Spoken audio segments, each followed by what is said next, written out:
আমার দেখা অনেকেই দিনের পথে আসার পর তার বিপদ আপদ আরও বেশি করে আসে, সমস্যা লেগেই থাকে। প্রশ্ন হলো, আল্লাহর পথে আসার পর বিপদ আপদ কেন বেড়ে যায়? যদি মনে হয় আল্লাহ থেকে দূরে সরে যাচ্ছি, তাহলে করণীয় কি? নিজেকে নবীজির গোলাম বলা যাবে কিনা? আমরা তো একমাত্র আল্লাহর গোলাম, এতে করে শিরক হওয়ার সম্ভাবনা আছে কিনা? কোনো মানুষের আচার আচরণ, কাজকর্ম এবং চরিত্র দেখে জান্নাতি বলে ঘোষণা করা যায় কিনা? ফিলিস্তিনের যুদ্ধের পরেই নাকি দাজ্জালের আবির্ভাব ঘটবে, এটা কি সত্যি? কেউ যদি খাবার নষ্ট করে তাহলে ইসলাম তার শাস্তি কি বলে? হজরত আলী পাটোয়ারি আপনি লিখেছেন, ঈদে মিলাদুন্নবী সাল্লাল্লাহু সাল্লাম উপলক্ষে জশ্নে জুলুসের উদযাপন করা শরীয়তে কতটুকু অনুমোদন রয়েছে? ব্যবসা লাভের পরিমাণ কত পার্সেন্ট হওয়া উচিত? অনেক সময় পণ্য কিনা দামে 2-3 গুণ লাভ করতে দেখা যায়। মেয়েরা লেডিস সাইকেল বা স্কুটি চালাতে পারবে কিনা? ওয়াশিং মেশিনের মাধ্যমে নাপাক কাপড় ধৌত করলে পাক হবে কিনা? ফিলিস্তিনের যুদ্ধের পরেই নাকি দাজ্জালের আবির্ভাব ঘটবে, এটা কি সত্যি? যদি বুঝিয়ে বলতেন। আল্লাহ মাফ করুক, কেয়ামতের আলামত এগুলো আমাদের অনেকের ব্যবসার আইটেমে পরিণত হয়েছে। এই কথাটা এই জন্য বলা যে কিয়ামত রিলেটেড মুখরোচক অনেক কিছু তিলের তাল বানায়া চমকপ্রদভাবে উপস্থাপন করে আমরা অনেকে ভিউ কামাই, আমরা ভিডিও আপনার রিচ বাড়াই। এগুলো যেমন কিছু ইউটিউবারদের দোষ আছে, আবার কিছু হুজুর টাইপের মানুষ, দেখতে হুজুরের মতো দেখা যায়, এই টাইপের মানুষের কিছু ইয়ে আছে যে এই জাতীয় জিনিস চমক লাগাই দিয়া অযথা আপনার কোরআন হাদিসের কোনো ভিত্তি নাই, কোনো কিছু নাই, সেটাকে আমরা চমক সৃষ্টি করি। ফিলিস্তিনের চলমান যুদ্ধ গাজা যেটা হচ্ছে, এটা হতে পারে 1 মাসে শেষ হয়ে যাবে, 15 দিনে শেষ হয়ে যাবে। তো এরপরে দাজ্জাল চলে আসবে কিভাবে আসে? মানে এটা কি ওহী আসছে কারোর কাছে? এরকম যদি কেউ দাবি করে থাকে তাহলে এটার কোনো ভিত্তি তো কোরআন হাদিসে নাই। দাজ্জাল আসার জন্য এরকম কোনো দিনক্ষণ ঠিক করে কেউ বলতে পারে না। হ্যাঁ, আপনি যদি বলেন যে পুরো ফিলিস্তিনের যে লড়াই চলছে, এই পুরো ফিলিস্তিন মুক্ত হয়ে যাবে, ইহুদিরা অপদস্থ হবে, সেটার জন্য তারপরে দাজ্জাল আসবে, তো সেটা কবে হবে সেটা তো একমাত্র আল্লাহ তাআলা ভালো জানেন। আর এরকম কোনো কথাও তো হাদিসে কোরআনে এইভাবে বলা হয়। দেখুন, দাজ্জাল কখন আসবে, তার আসার আগে পৃথিবীর অবস্থা কী থাকবে, সে বিষয়ে কোরআন হাদিস থেকে বিভিন্ন আলামত, বিভিন্ন আপনার নিদর্শনের কথা আমরা জানি। কিয়ামতের বহু আলামত আছে, 141টা ছোট বড় আলামতের কথা বিভিন্ন বইয়ে ওলামা একরাম অনেকে সংকলন করেছেন। শেখ মোহাম্মদ আল আরিফি একটা বই সংকলন করেছেন, সেখানে 141টা আলামতের কথা বলেছেন। 10টা বড় আলামত আর 131টা হলো ছোট আলামত। ছোট আলামত বলতে যেগুলো অনেক আগে থেকে ঘটবে, তো এই আলামতগুলো বেশিরভাগই ঘটে গেছে। দাজ্জাল আসার আগে, ইমাম মাহদী আসার আগে পৃথিবী জুলুমে পরিপূর্ণ হয়ে যাবে। ইমাম মাহদী আসার আগে বিশেষ করে পৃথিবী জুলুমে পরিপূর্ণ হয়ে যাবে, কোথাও ইনসাফ বলতে কিছু থাকবে না। তারপরে একটা সময় তার আবির্ভাব ঘটবে। আবির্ভাব ঘটার আগে পৃথিবীর একটা পরিস্থিতি তৈরি হবে, সেগুলো হাদিসে আছে। কিন্তু সুনির্দিষ্ট ঘটনা এটার পরে ঘটবে, ওইটার পরে ঘটবে, অমুক জায়গায় দাজ্জাল আইসা গেছে, অমুক জায়গায় মাহদী আইসা গেছে, অমুকে দাবি করছে, হান হয়েছে, তান হয়েছে, এই জিনিসগুলো নিয়ে আপনার নিজে থেকে বিভিন্ন রকমের হিসাব নিকাশ মিলায়া একরকম মানুষকে বিভ্রান্তিতে ফেলে দেওয়ার যে একটা প্রচেষ্টা, এটা হওয়া উচিত না। এটা খুবই গর্হিত এবং অন্যায় কথা, এটা আমাদের লক্ষ্য করা উচিত। অতএব মানে চলমান যে ফিলিস্তিনের যুদ্ধ যেটা গাজায় হচ্ছে, এটার পরপরই দাজ্জাল আবির্ভাব ঘটবে এবং কোনো কথা আমার জানা নেই, কোরআনে সেরকম কোনো কথা বলা হয়েছে বলে আমি জানি না। অতএব কেউ যদি বলে এটা তার দায়িত্ব। তবে হ্যাঁ, এটা ঠিক যে দাজ্জাল আসার আগে পৃথিবীতে দাজ্জাল আলোচনা উঠে যাবে। এমন কোনো নবী পৃথিবীতে আসেন নাই যে নবী দাজ্জাল সম্পর্কে মানুষকে সাবধান করেন নাই। এবং নবী করিম সাল্লাল্লাহু আলাইহি ওয়াসাল্লামের বিভিন্ন হাদিস থেকে আমরা জানতে পারি যে দাজ্জালের পৃথিবীতে তার প্রকাশ ঘটার আলামত হলো মানুষ দাজ্জাল আলোচনা ভুলে যাবে। অতএব কিয়ামতের আলামতের আলোচনা করা নিষেধ না, আলোচনা করতে হবে। কোরআন হাদিসে যা আছে তা, মন গড়া মুখরোচক কথা দিয়ে চমক সৃষ্টি করার জন্য না। অবশ্যই দাজ্জাল আগমন কখন ঘটতে পারে, তার গুণ বৈশিষ্ট্য, তার বৈশিষ্ট্যগুলো কী থাকবে, তার আলামতগুলো কী থাকবে, সেগুলো আমাদের জানা থাকবে। এবং সেই সাথে তার থেকে আত্মরক্ষার জন্য আমরা নামাজের শেষ বৈঠকে দাজ্জাল থেকে পানা চাওয়ার দোয়া আছে, সেটা পড়ব। সূরা কাহাফের প্রথম 10 আয়াত মুখস্থ করার কথা আছে, সেটা করব। সূরা কাহাফ তেলাওয়াতের কথা বলা আছে, ঈমানকে মজবুত করতে হবে। এগুলো করলে দাজ্জালের ফিতনা থেকে আপনি বাঁচতে পারবেন, কিন্তু আগে থেকে বিভিন্ন মুখরোচক কথা যেন আমরা না বলি। ব্যবসা লাভের পরিমাণ কত পার্সেন্ট হওয়া উচিত? অনেক সময় পণ্য কিনা দামের 2-3 গুণ লাভ করতে দেখা যায়। ব্যবসায় একজন ব্যবসায়ী কতটুকু লাভ করতে পারেন? এর উত্তর হলো যে শরীয়ত এটার জন্য নির্দিষ্ট কোনো হার ঠিক করে দেয় না যে এর বেশি লাভ করতে পারবেন না। এটা মূলত নির্ভর করে ক্রেতা এবং বিক্রেতার উপরে। ক্রেতা তিনি যদি একটা 10 টাকার মাল 15 টাকায় নিতে রাজি হন, তো শরীয়ত সেখানে বাধা দেয় না। এখানে ব্যক্তি স্বাধীনতার একটা ব্যাপার আছে যে আমি আমার জিনিসটা দরকার, 10 টাকার জায়গায় আমি 15 টাকা নেব, যদি এটা নেওয়া জায়েজ না হয় তাহলে তো আমি ক্ষতিগ্রস্ত হব। তবে বিক্রেতা যিনি বিক্রি করবেন তার জন্য একটা নৈতিকতার প্রশ্ন আছে অনেক বড়। সেটা হলো প্রচলিত যে লাভের হার আছে সেই লাভের হারকে ওভারটেক করে, বিশেষ করে বিভিন্ন দেশে সরকারিভাবে বিভিন্ন রেট দেওয়া আছে, এর মানে হলো মানুষের কল্যাণেই এটা করা হয়েছে যে একটা পণ্য কতটা লাভ করলে তার ব্যবসা টিকে থাকতে পারে হিসেব নিকেশ করে একটা রেট দেওয়া আছে যে এই রেঞ্জের মধ্যে থাকবে, বা এটাকে সাধারণত সব দোকানে এই রেটে বিক্রি করা হয়। আপনি বিক্রেতা চান্স পাইছেন যে মালটা কোথাও নাই, এই লোকটার আবার দরকার, তাহলে এই চান্সে আমি 2 টাকাটা 10 টাকা বিক্রি করলাম, এই চান্সে আমি অনেক বেশি মুনাফা করলাম। এটা অনৈতিক এবং অন্যায় কাজ। এটার জন্য অবশ্যই তিনি আল্লাহ তাআলার কাছে জবাবদিহিতার মুখোমুখি হতে পারেন, বিশেষ করে যখন মানুষকে প্রতারিত করবেন, মানুষকে বিপদে ফেলে আপনি অনেক বেশি লাভ করবেন। আর অন্য 10টা দোকানে এটা যে দাম যে হারে বিক্রি হবে ওই হারে আপনি বিক্রি করলেন, তো কোনো সমস্যা নেই। হ্যাঁ, যদি এমন হয় যে আপনার এটা খরচ অনেক বেশি পড়ছে, বাধ্য হয়ে আপনি লাভ করছেন, বা এত লাভ না করলে আপনার ব্যবসা টিকে না পোষায়, সেটা ভিন্ন কথা। কিন্তু আপনি ঠেকায়া বা মানুষকে বিপদে ফেলে যদি এরকম কিছু করেন তাহলে অবশ্যই তার জন্য আল্লাহ সুবহানাহু ওয়া তাআলার কাছে জবাবদিহি করতে হবে, কারণ সেটা অনৈতিক কাজ এবং জুলুমের পর্যায়ে পৌঁছে যেতে পারে সেটা। আর এমনিতে যদি উইলিংলি ক্রেতা বিক্রেতা উভয়ে নির্দিষ্ট হারের উপরে রাজি হন, সেটা মৌলিকভাবে জায়েজ আছে। ওই যে আননেসেসারি করেছেন প্রতারণা করে, আবার অনেক সময় দেখা যায় মিথ্যা কথা বলে, আমার কেনা পড়ছে এত, আসলে এত পড়ে নাই, তো সেটা তো ডাহা মিথ্যা কথা। অতএব ওইটা করে উপার্জন করলে তো একবার ডাইরেক্ট কী হবে, হারাম হবে। আমার 3টি সন্তান, আমার স্বামী আমাদের কোনো খোঁজখবর রাখে না 4 বছর যাবত, সে অন্য একটি মেয়ে নিয়ে থাকি, এমত অবস্থা আমি কী করব? কোনো জালেম এবং অমানুষ স্বামী যদি তার সন্তান এবং স্ত্রীর খোঁজখবর না নিয়ে অন্যত্র বিয়ে করে থাকে, কিংবা বিয়ে ছাড়া যদি কারোর সাথে সম্পর্ক করে, যেটাই করুক না করে, বিয়ে করলে তো বৈধ হলো, কিন্তু বিয়ে না করলে তো সেটা হারাম হলো, সেটা ভিন্ন বিষয়। কিন্তু তার সন্তান এবং স্ত্রীর খোঁজখবর যদি না যায় তাহলে সে জালিম, সে বান্দার হক নষ্ট করে এবং পাপিষ্ঠ। এই সন্তানগুলোর হক নষ্টের কারণে কিয়ামতের ময়দানে তাকে জবাবদিহি করা লাগবে, স্ত্রীর হক নষ্টের কারণে কিয়ামতের ময়দানে জবাবদিহি করতে হবে। অনেক মানুষ আছে আমাদের দেশে, প্রথম বউ এবং বাচ্চাদের খোঁজখবর নেওয়ার কোনো মুরুত্তার নাই, সে আরেকটা করে বসে আছে, আবার দ্বিতীয়টা কিছুদিন পরে ছেড়ে আরেকটা করে বসে আছে। এই অমানুষদের কারণে একাধিক বিয়ের বৈধতার যে শরঈ বিধান আছে এটা অনেকের কাছে রীতিমতো প্রশ্নবিদ্ধ একটা বিষয় হয়ে গেছে, এবং সেখানে অনেক ঈমানহারা হয়ে যাচ্ছে কোরআনের বিধানকে অস্বীকার করে। তো এই অত্যাচারী যে মানুষগুলো আছে তাদের আল্লাহর ভয় থাকা উচিত।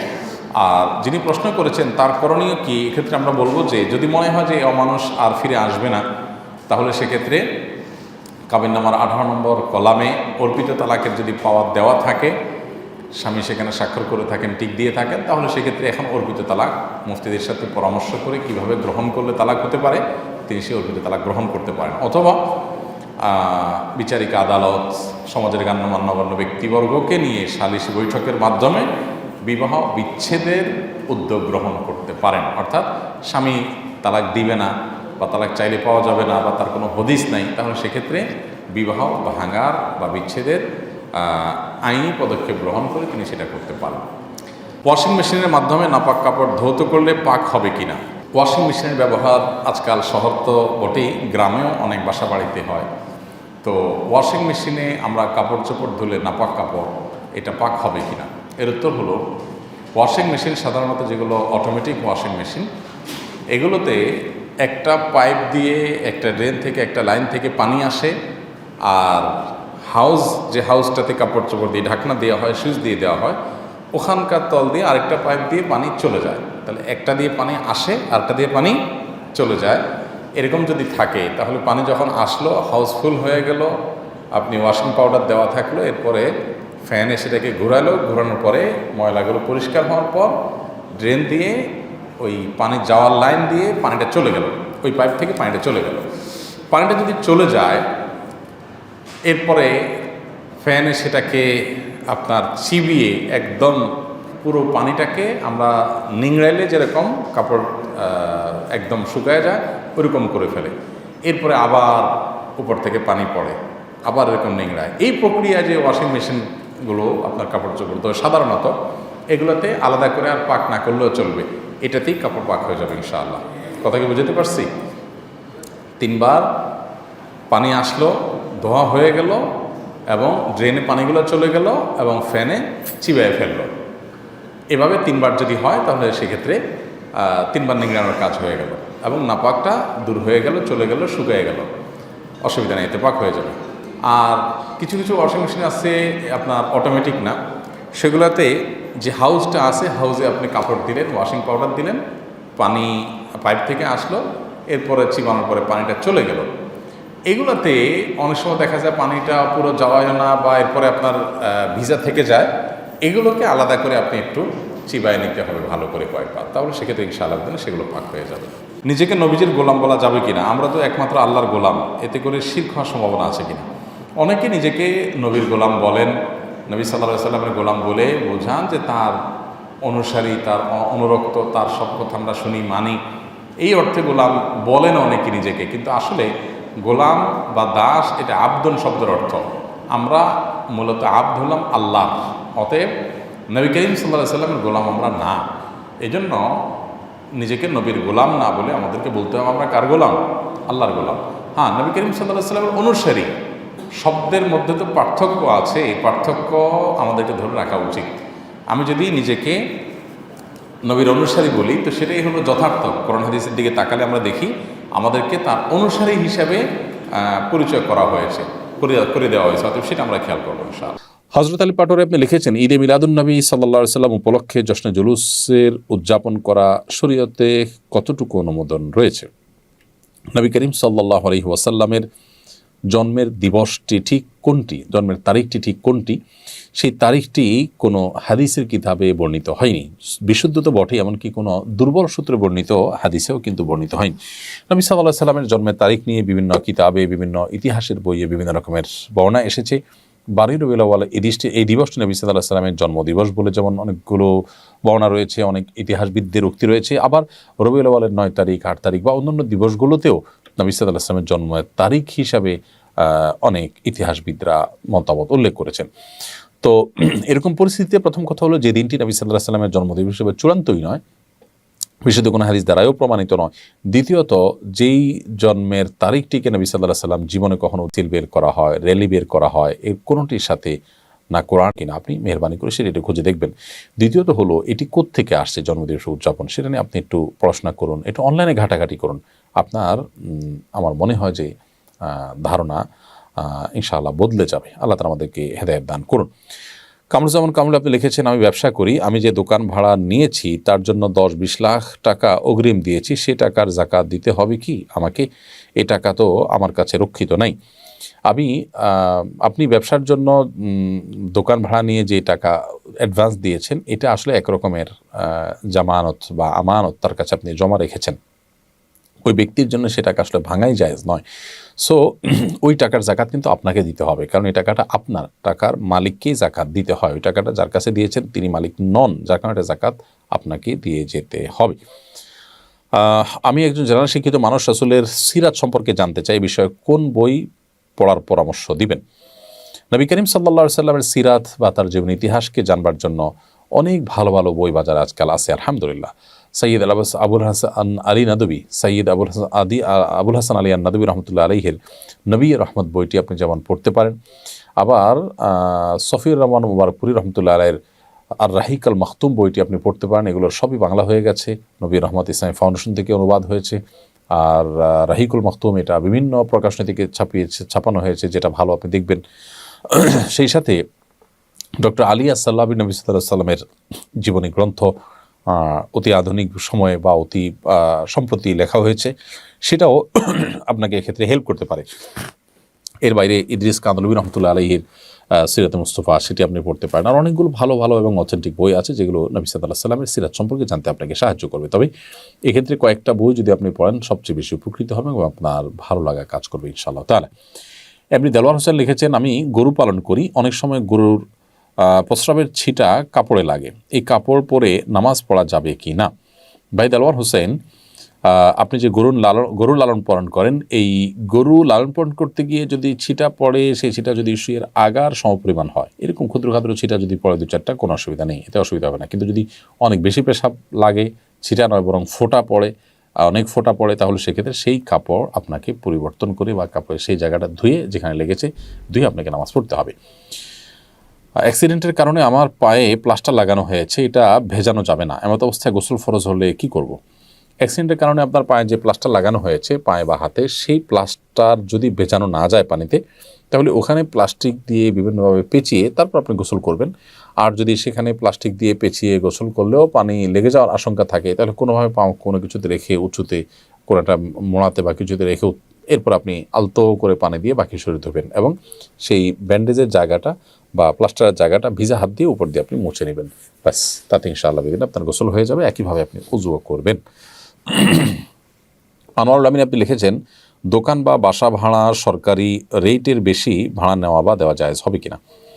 দোকান বা বাসা ভাড়ার ক্ষেত্রে সরকারি যে রেট আছে, সেই রেটের অতিরিক্ত আপনি যদি নেন, সরকার যদি কোনো জায়গায় ধার্য করে থাকে ন্যায্য মূল্য যেন নিশ্চিত করা যায় সেজন্য, তাহলে সেটা আপনার জন্য, এরকম পরিস্থিতিতে আপনার জন্য অতিরিক্ত টাকা নেওয়া জায়েজ হবে না। কারণ হলো ন্যায্যতার যে সীমানা, সেটা যদি ঠিক করে দেওয়া হয় এবং মানুষের কল্যাণে যদি করা হয়, সেটাকে মান্য করা উচিত। এবং সেটাকে অমান্য করার মানে হলো যে আপনি অনৈতিকভাবে বা অন্যায়ভাবে মানুষের কাছ থেকে অর্থ উপার্জন করতে চাচ্ছেন, এই জন্য এটা জায়েজ হবে না, এটা অনুচিত হবে। বিশেষ করে ন্যায্য ভাড়ার অতিরিক্ত যদি আপনি নেন, সেটা অনৈতিক হবে। এই জন্য আল্লাহকে ভয় করা উচিত। তবে যদি এমন হয় যে উভয় পক্ষ, ক্রেতা বিক্রেতা, আপনারা সম্মত হয়েছে এটার উপরে, সরকারের রেট আসলে কেউই ভাড়া দেয় এটাই না, বা অযৌক্তিকভাবে সরকারের রেট নির্ধারিত হয়েছে, এটাতে দেওয়া সম্ভব না, ইত্যাদি ইত্যাদি যদি হয়, তাহলে সেক্ষেত্রে উভয় পক্ষের সম্মতিতে সেটি জায়েজ হবে। আর যদি সরকার যেটা নির্ধারণ করেছে সেটা আসলে অযৌক্তিক নয়, তাহলে সেক্ষেত্রে সেটা মান্য করা উচিত। বিশেষ করে জমি কেনা বেচার ক্ষেত্রে আমরা জানি সরকারি যে রেট আছে সেটা আসলে কোনো যৌক্তিক রেট নয়। বিশেষ করে শহরাঞ্চলে জমির যে সরকারি রেট আছে অনেক কম। কোথাও হয়তো একসময় ছিল, পুকুর ছিল বা গর্ত ছিল, সেই হিসাবে সরকারি রেট সেখানে নির্ধারিত হয়েছে। এখন সেটা খুব ভরাট জায়গা, সুন্দর দামি জায়গা, সেটা বহুগুণ বেশি এখন বিক্রি হচ্ছে। এখন কেউ সরকারের দামে কিনতে বা বিক্রি করতে বাধ্য নয়। আমাদের এলাকায় কিছু মানুষ বলে কবরে মাটি দিলে 3 মুষ্টি দিতে হবে, এর কম দেওয়া যাবে না, এটা কি ঠিক? না, এরকম কোনো বাধ্যবাধকতা নেই যে কবরে মাটি 3 মুষ্টির কম দেওয়া যাবে না, দিলে কোনো হবে এমন কোনো কথা নেই। কবরে মাটি আপনি 3 মুষ্টি, 5 মুষ্টি, 7 মুষ্টি, 6 মুষ্টি, যা খুশি দিতে পারেন। এমনকি মুষ্টিতে দিতেই হবে এমন কোনো বাধ্যবাধকতাও নেই। আপনি কোদাল দিয়ে দিতে পারেন, অন্য কোনোভাবে দিতে পারেন। মৃত ব্যক্তিকে দাফন করা ফরজে কিফায়া, সমাজের কিছু মানুষ যদি সেটি করেন, সবার তরফ থেকে সেটি আদায় হয়ে যায়। অতএব মৃত ব্যক্তিকে দাফন করার এই কাজে আপনি শরীক হলেন, একটু মাটি দিলেন, এটা সবের কাজ, সেটা আপনি করেন। বাট আপনার এটা মাথায় রাখা দরকার যে 3 মুষ্টি দিতে হবে এরকম কোনো বাধ্যবাধকতার কথা কোরআন বা সুন্নাহর কোথাও বলা হয়নি। প্রজাপতি আইডি থেকে আপনি লিখেছেন, হজে গেলে যে দোয়াগুলো পড়তে হয় সেগুলো কি বাংলায় বলা যাবে? হজে আসলে এমন কোনো দোয়া নেই যেই দোয়া উচ্চারণ না করলে বা পাঠ না করলে হজ হবে না, এই লেভেলের কোনোটি নেই। অর্থাৎ ফরজ বা ওয়াজিব পর্যায়ের কোনোটি নেই। সুন্নাহ রয়েছে, যে দোয়াগুলো পড়া সুন্নাহ বা মাসনুন, সেই দোয়াগুলো আরবি টেক্সট হাদিসে যেভাবে বর্ণিত হয়েছে সেভাবে পড়াটা সুন্নাহ এবং উত্তম। যদি কোনো কারণে কেউ সেটা না পারেন এবং বাংলায় পড়েন, তাতেও তার সেই দোয়া পাঠের যে সওয়াব আদায় হয়ে যাবে এবং আল্লাহ তাআলার কাছে সেই দোয়া নিবেদন করা হয়েছে বলে ধরা হবে। সো বাংলা দোয়া পড়লে হয়ে যাবে। এমনকি যদি নাও পড়েন বা বাংলা দোয়া পড়তে না পারেন, আরবিতে দোয়া না পড়েন, তাতেও হজ হয়ে যাবে। কিন্তু হজে যে আমাদের নিয়াত এবং অন্যান্য ফরজ ওয়াজিব যে বিষয়গুলো আছে, সেগুলো সঠিকভাবে সম্পাদন করতে হবে। কোনো দোয়া উচ্চারণ করা বা না করার সাথে হজ হওয়া না হওয়ার মতো সম্পর্ক নেই। তবে হ্যাঁ, হজে বিভিন্ন জায়গায় দোয়া পড়া সুন্নাহ। আপনি তওয়াফের সময় বিশেষ দোয়া রয়েছে, রুকন ইয়ামানি এবং হাজর আসওয়াদের মধ্যবর্তী জায়গা, তওয়াফ শুরু করার সময় দোয়া রয়েছে, তারপর আপনার সাফা মারওয়ার সাইর সময় দোয়া রয়েছে, আরাফাতে দোয়া রয়েছে। এই যে দোয়াগুলো আছে, এই দোয়াগুলো পাঠ করা আরবিতে হাদিসের ভাষ্য অনুযায়ী উত্তম, বাংলা বললেও হয়ে যাবে। তবে উত্তম হলো সেটা আরবিতে বলা। নেক ভালো কাজ করেছি কিন্তু ইখলাসের সাথে করিনি, এখন যদি তওবা করি তাহলে ওই কাজগুলো কি ইখলাসের সাথে করার সমপরিমাণ সওয়াব পাওয়া যাবে? যে সমস্ত কাজ আপনি আল্লাহর সন্তুষ্টির আশায় করেননি, আমরা অনেক ভালো কাজ করি কিন্তু আসলে সওয়াবের আশা করি না। অনেক মুসলমান আছেন যে ভালো লাগে তাই ভালো কাজ করি, বা মানুষের উপকার করাটা এটা আমার একটা হবি, সেই জায়গা থেকে করি। বাকি আল্লাহর কাছ থেকে যে সওয়াব পাবো, আল্লাহকে সন্তুষ্ট করব, সেরকম কোনো আশা নেই। এরকম যদি কেউ থাকেন তাহলে তিনি ওই কাজের জন্য আল্লাহ তাআলার কাছ থেকে আসলে সওয়াবের আশা করতে পারেন না। আর যদি পূর্বের সেরকম বদনিয়তের কারণে তিনি আল্লাহর কাছে তওবা করেন, তাহলে সেই বদনিয়তের কারণে একটা গুনাহ হয়ে থাকে, কিন্তু অর্থাৎ শিরক আসগর হয়ে থাকে, গুপ্ত শিরক যেটাকে বলা হয়, যে আল্লাহ ছাড়া অন্য কোনো উদ্দেশ্যে কোনো ভালো কাজ করা। সো আল্লাহ সন্তুষ্টি ছাড়া অন্য কোনো উদ্দেশ্যে যদি আপনি ভালো কাজ করেন, একটা গুপ্ত শিরকের গুনাহে লিপ্ত হলেন, সেটা থেকে আপনি তওবা করেছেন, লজ্জিত অনুতপ্ত হয়ে, জানতেন না এখন জেনেছেন, আল্লাহর কাছে মাপ চেয়েছেন, আশা করা যায় আল্লাহ তাআলা সেটা মাফ করে দিবেন। তবে সওয়াবের বিষয় হলো যে পরবর্তীতে আপনি যখন এরকম ফ্রেশ নিয়তে, আল্লাহকে খুশি করার নিয়তে, আল্লাহর কাছে সওয়াব প্রাপ্তির আশায় কোনো ভালো কাজ করবেন, তখন আপনি আল্লাহর কাছ থেকে তার বিনিময়ে সওয়াব পাবেন ইনশাআল্লাহ তাআলা। আমার দেখা অনেকেই দিনের পথে আসার পর তার বিপদ আপদ আরও বেশি করে আসে, সমস্যা লেগেই থাকে। প্রশ্ন হলো, আল্লাহর পথে আসার পর বিপদ আপদ কেন বেড়ে যায়? এরকম অভিজ্ঞতা আমারও আছে। আমি অনেককে দেখেছি যে আল্লাহর পথে আসার আগে তার এত বিপদ আপদ ছিল না। আমি অনেক ব্যবসায়ীকে ব্যক্তিগতভাবে চিনি, যে ব্যবসায়ী একটা সময় দেখা গেছে যে তার নামাজ কালাম পড়তো না, এত সমস্যা ছিল না, ব্যবসার দিনকাল ভালোই গেছে। এরপরে বলে, হুজুর যখনই আল্লাহর পথে আসলাম, তওবা করলাম, নামাজ পড়া ধরলাম, এখন দেখি একটার পর একটা বিপদ, ব্যবসা বাণিজ্যে আপনার অগ্রগতি নাই, তারপরে নানান সমস্যা তৈরি হচ্ছে। এগুলো কেন হয়? এটা আসলে অমূলক না। আমি আমার বাস্তব জীবনে অনেককে দেখেছি যে আল্লাহর পথে ফিরে এসেছেন, একটার পর একটা বাধা, আগের দিনটা ভালোই ছিল। এইটা মূলত আল্লাহ রাব্বুল আলামিনের পক্ষ থেকে পরীক্ষা হওয়ার সম্ভাবনা সবচেয়ে বেশি। আপনি যখন আল্লাহর দিকে আসেন, সম্ভবত ইবনুল কাইয়িম রাহিমাহুল্লাহ অথবা ইমাম ইবনে তাইমিয়া রাহমাতুল্লাহ, দুজনের কোনো একজন হবে, তাদের একটা উক্তি আছে খুব চমৎকার। সেটা হলো, আল্লাহর দিকে যখন কোনো বান্দা আসে, আল্লাহর কাছাকাছি আসে, আল্লাহ তখন অনেককে ধাক্কা দেয়। ধাক্কা দেন বলতে ফিজিক্যালি ধাক্কা না আর কি, মানে আল্লাহ রাব্বুল আলামিন পরখ করতে চান। আল্লাহ সব জানেন কার ভেতরে কি আছে না আছে, তিনি আলিম বিজাতি সুদূর, কিন্তু তিনি প্রমাণ করতে চান যে এই যে আমার দিকে আসছে, এই আশাটা পিওর কিনা, আসলেই সে আমার দিকে আসছে কিনা। যদি ভেজাল হয় তাহলে একটা ধাক্কা খাওয়ার পর আর আসবে না, চলে যাবে। আর যদি আশাটা পিওর হয়, না আমি আল্লাহর দিকে যেতেই চাই, আমি আল্লাহর দিকে ধাবিত হতেই চাই, তাহলে যত ধাক্কা আসুক সে আরো জোরে আসবে, যত ধাক্কা আসুক সে আরো জোরে যেতে থাকবে। ব্যাপারটা এরকম যে ধরেন যখন আপনি সকালবেলা একটা চাদর গায়ে দিয়ে বের হয়েছেন, হঠাৎ করে বাতাস ছুটছে, ঠান্ডা বাতাস। বাতাস যখন আস্তে আস্তে বাড়তে থাকে, আমরা তখন কি করি? ওই চাদর আরো জোরে ধরি, তাই না? কেউ ধরেন কোনো নদীতে ডুবে গেছে, তখন তিনি যদি কোনো কলা গাছ বা কিছু পান, এটা তিনি জড়ায় ধরবেন। ঢেউ যদি বাড়তে থাকে, জোরে জোরে আসতে থাকে, তখন সে চিন্তা করবে যে এতক্ষণ যে ঢেউ ছিল এর মধ্যেই ধরে থাকতে পারতেছি না, এখন যেই ঢেউ আসতেছে আরো জোরে, এটা তো থাকার প্রশ্নই ওঠে না, অতএব কলা গাছ ছেড়ে দিই। এটা করে কেউ? বরং কি করে, ঢেউয়ের মাত্রা যখন বাড়ে তার ধরাটা আরো শক্ত হয়। এটা দ্বারা বোঝা যাচ্ছে সে চাচ্ছে বাঁচতে, অর্থাৎ তার বাঁচার উদ্দেশ্যের ভিতরে কোনো খাদ নাই। এটা ঢেউ যত বড় হয় সে নিজেকে প্রমাণ করবে তত বেশি সুযোগ পায়। আল্লাহ সুবহানাহু ওয়া তাআলার দিকে যখন আপনি ধাবিত হবেন, আগে নামাজ কালাম পড়তেন না, আগে হালাল হারাম বাজ বিচার করতেন না, এখন দেখলেন যে এগুলো করার পর দেখলেন যে একটার পর একটা ঝামেলা, বিপদ, বেটে বলে হচ্ছে না, অসমস্যা লেগেই আছে। আল্লাহ রাব্বুল আলামিন আপনাকে পরখ করছেন, আপনার উদ্দেশ্যের ব্যাপারে আপনি কতটা অনড়, কতটা আল্লাহর দিকে সত্যি আপনি আসতে চান, আল্লাহ রাব্বুল সেটাকে প্রমাণ করছেন। তো এই জন্য ওই টাইমগুলোতে একটু সবরের সাথে পার করতে হয়। এই সময়টা পার হয়ে যায়, হয়তো কারোর অনেক লম্বা সময় ধরে সাফার করতে হয়, কিন্তু পার হবে নিশ্চিত। বিধায় এই সময়গুলোতে সবর করতে হয়। আল্লাহ নবীদের কথা যদি আপনি বলেন, তো সমস্ত নবীদেরকে দেখবেন যে নবী হওয়ার পরে তাদের জীবনে বিপদের আপনার ঘন ঘটা শুরু হয়ে গেছে, ধেয়ে ধেয়ে বিপদ আসছে। ইউনূস আলাইহিসসালাম মানে নদীতে ফেলে দেওয়া হলো, তাকে মাছের পেটে চলে যেতে হয়েছে। আইয়ুব আলাইহিসসালাম রোগে পুরো শরীর শেষ হয়ে যাওয়ার উপক্রম হয়ে গেছে।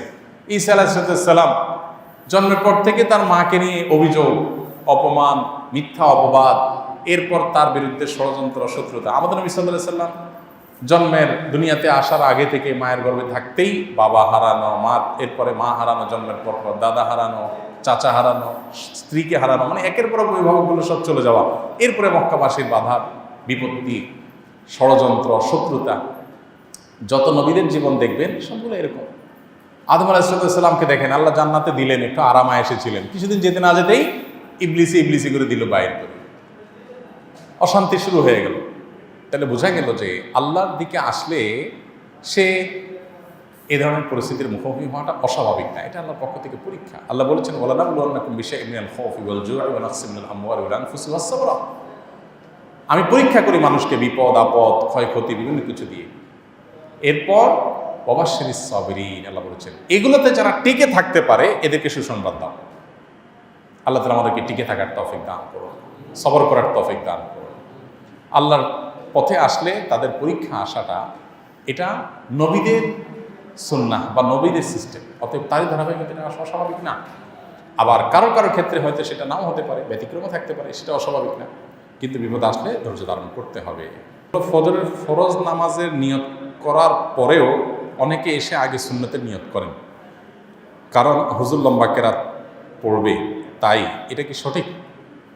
দেখুন, ইদা অকিমাতিস সালাতু ফালা সালাতা ইল্লাল মাকতুবা, এটা হলো সাধারণ কথা। হাদিসে আসছে, নবী সাল্লাল্লাহু আলাইহি ওয়াসাল্লাম বলেছেন, যখন নামাজের একামত দেয়া হয় ফরজের জন্য, তখন ফরজ নামাজ ছাড়া আর কোনো নামাজ পড়া যাবে না, তখন সবাই ফরজ নামাজে শামিল হতে হবে। হানাফি মাযহাব অনুযায়ী ফজরের সুন্নতটা এক্সেপশন। কেন? কারণ ফজরের সুন্নতটা এটা আপনার দুনিয়ার যে কোনো সুন্নত নামাজের মধ্যে সবচেয়ে গুরুত্বপূর্ণ, এক। দ্বিতীয়ত, কোনো কোনো বর্ণনায় ফজরের সুন্নতটা এক্সেপশনাল হওয়ার কথা বলা আছে। তো এই জন্য ফজরের সুন্নতকে হানাফি ওলামা একরাম বলেন যে ফজরের সুন্নতে যদি মনে হয় ইমামকে রুকুতে পাওয়া যাবে, অ্যাটলিস্ট এরকম জোরালো সম্ভাবনা থাকে, তাহলে সুন্নত পড়ে রুকুতে শামিল হতে পারে। কিন্তু সেক্ষেত্রেও যেখানে ফরজ হচ্ছে ঠিক ওখানে এলোমেলোভাবে দাঁড়াবেন সেটা না, বারান্দায় বা এমন কোনো জায়গায় যে দৃষ্টিকটু না হয়, আলাদা সুন্নত করে পড়ে তারপরে এখানে এসে শামিল হবে। অনেক সাহাবীদের থেকে এই ফতোয়া, এই মতের সপক্ষে ফতোয়া আছে। কিন্তু যদি আপনি ফরজ নামাজে শামিল হয়ে যান, সুন্নতটা পরবর্তীতে আপনি পড়েন, তো সেই অপশনটাও আছে এবং সেটা বরং নিরাপদ। যদি পরে সুযোগ থাকে, ফরজ নামাজের আগের সুন্নতটা মিস হয়ে গেলে পরে পড়া, এটা হাদিস দ্বারা প্রমাণিত, এটা জায়েজ আছে। অতএব সে অপশন যদি আপনার থাকে এবং সুযোগ থাকে, তাহলে আপনি সেটাও করতে পারেন, বরং সেটা অনেক ক্ষেত্রে অধিকতর নিরাপদ হয়, বিশেষ করে মতপার্থক্যের ঊর্ধ্বে আপনি উঠে যেতে পারেন। স্ত্রী যদি বাপের বাড়ি যাইতে চায়, আমি যদি যেতে না দেই, আমার কি গুনাহ হবে? ওই গ্রামে তার আগে একটা ছেলের সাথে সম্পর্ক ছিল। আচ্ছা, এই কাহিনী, স্ত্রী বাপের বাড়ি যেতে চাইলে সাধারণত স্বাভাবিক অবস্থাতে স্বামী তাকে বাধা দেওয়া অবশ্যই তার জন্য জায়েজ না। এটা সাধারণ অবস্থার কথা, যে বাবার বাড়ি যেতে চাইতেই পারে।